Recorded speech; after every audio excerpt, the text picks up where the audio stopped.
Remember the '93 fire sale? Of course you do. How about strike three to Tino Martinez?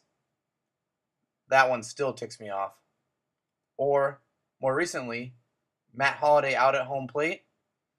As a Padres fan, you've experienced your fair share of heartbreaking moments. However, what you're about to see may depress you even more. Padres, the sad truth. Part 1. The Padres have lied to you. I think the worst thing you can do to a fan base is to tell them one thing and then show them something else. On March 26, 2009, Jeff Morad was formally introduced as the new owner of the San Diego Padres. For roughly 3 years, Jeff Morad was the CEO and spokesman for the new ownership group.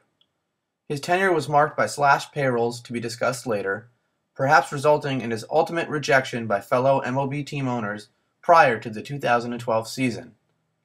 What follows is a thorough account of all the lies told to Padres fans by Jeff Morad through the present ownership group, the point person of that group, Ron Fowler, having been a minority owner along with Jeff Morad.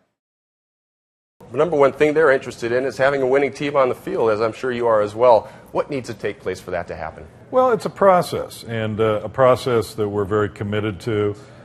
We believe that the bones are in place in this organization. The foundation is strong, and we need to build from that. Yet Jake Peavy, the 2007 National League Cy Young Award winner, the all-time franchise leader in strikeouts, second in wins, and third in games started, was dealt at the trade deadline less than 3 months later at the age of just 28. Peavy had signed an extension to remain a Padre that was to begin in the 2010 season. Peavy never pitched an inning of that extension with the Padres. Was this all just a result of circumstance, like poor team performance, or was this premeditated by the Padres front office? Actually received a call from Kenny Williams, I would say around 11:30. Just basically saying, KT, we talk, seems like every year at the deadline. We haven't had any conversations up to this point. And would you still talk about doing the Peavy deal that we discussed 2 months ago in May? So at the same time Jeff Morad was indicating that the foundation was in place, the Padres were already discussing trading their best starting pitcher. And for those of you who may be skeptical that Morad's statement didn't conclusively include Jake Peavy as part of that foundation, examine this. Just a few days prior to the Bob Scanlon interview, Jeff Morad took part in a live online chat with Padres fans. One of the first questions he was asked was, quote, "Are you willing to keep Jake Peavy even with his contract?" To which he replied, "Absolutely," and, quote, "I hope Jake is on the club for years to come," end quote. In that same fan chat, he also wondered why the team would wait until 2010 to offer Adrian Gonzalez a contract, which also jives with what he said to Bob Scanlon about Adrian Gonzalez in that earlier interview. Is there a player in the current game today that you really enjoy seeing do their thing on the field? Yeah, it's a great question. You know, I'm a big Adrian Gonzalez fan, and I'll tell you, it's nice to have him on my side. I sat over in Arizona for the last several years and dreaded the times that he was going to come to the plate. And at this point, having him as an anchor on the Padres for years to come is pretty exciting. Even with the promise that Adrian Gonzalez was going to be the, quote, "anchor of the Padres for years to come," end quote, he too was traded. This time in the offseason, December 2010, to the Boston Red Sox in exchange for 4 players, only 2 of which remain a Padre. The trade came on the heels of a 90-win season, which saw the Padres eliminated on the last game of the entire season. At the press conference following the trade, Jed Hoyer, the Padres general manager, had this to say. I just want to be clear, this is not the start of a fire sale. Quote, "This is not the start of a fire sale," end quote. Jed Hoyer reiterated and elaborated upon this statement that night on MLB Network. Are they saying no, that we're not going to win it by making this move? Right. Man made that point earlier. This was definitely not a fire sale. We're not going to start trading Heath and trading other guys. This is one guy. Quite clearly, Jed Hoyer states that only Adrian Gonzalez will be traded, that this is not the start of a fire sale, and that Heath Bell or other guys will not be traded soon. Yet, when the trade deadline came around, Jed Hoyer was back at the podium. We worked very hard on a lot of deals over the last 5 or 6 days. Obviously, trading Mike and trading Ryan is difficult, and that's the nature of being a seller. Like I said, it's not a position we want to be in. Both decisions were difficult. Mike, most of all, given the control we have for next year.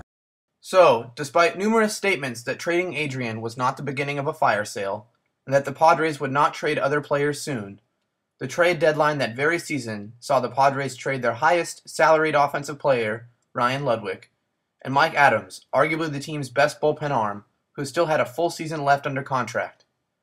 Trading Ludwick meant for the second consecutive season, the Padres had traded their team leader in home runs. While Adams fetched 2 promising young arms, Ludwick fetched a player to be named later or cash. Both Jed Hoyer and Jeff Morad were asked about this by 1090 AM radio hosts. You mentioned off the top Ryan Ludwick is going to be exchanged for a player to be named later because it had been cash or a player to be named later. You feel certain or you feel that is going to be a player, not cash? Definitely a player, yeah. Definitely a player, yeah. Okay. We were able to get Pittsburgh to agree to a pool of players, and from that group of 3, we'll make a decision at some point over the next several months and go ahead and consummate the trade. So don't be misled. There's talent coming back. Yet, when push came to shove, Union Tribune writer Bill Center and numerous Pirates outlets reported that the Padres were going to take the cash, not a player. And remember how Jeff Morad asked, quote, "Why wait until 2010?" end quote, when asked about extending Adrian Gonzalez? Well, following the Gonzalez trade, Padres president Tom Garfinkel sent a letter to season ticket holders explaining the trade.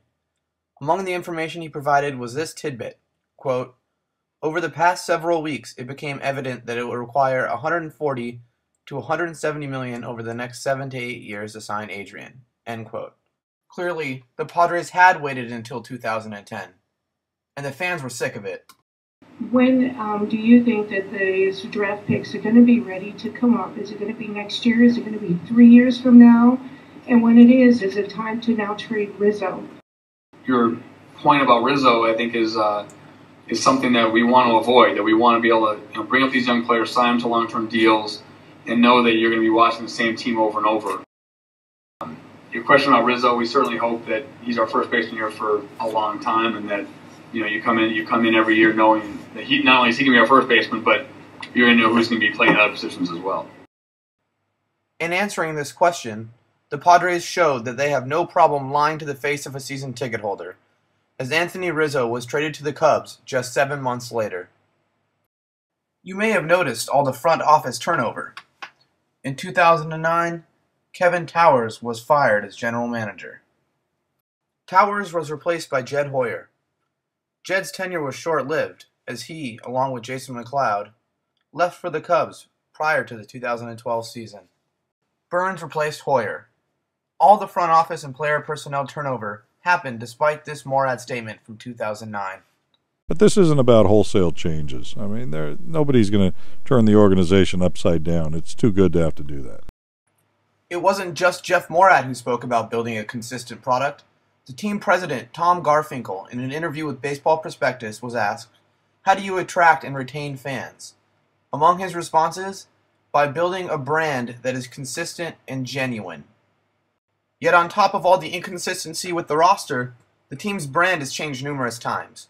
The Padres have had 3 different primary logos since 2009, have worn 5 different ball caps, have had 2 home uniforms, 3 different away uniforms, and 5 alternate uniforms, and they've even unveiled a new practice jersey each season. Consistent brand, my ass.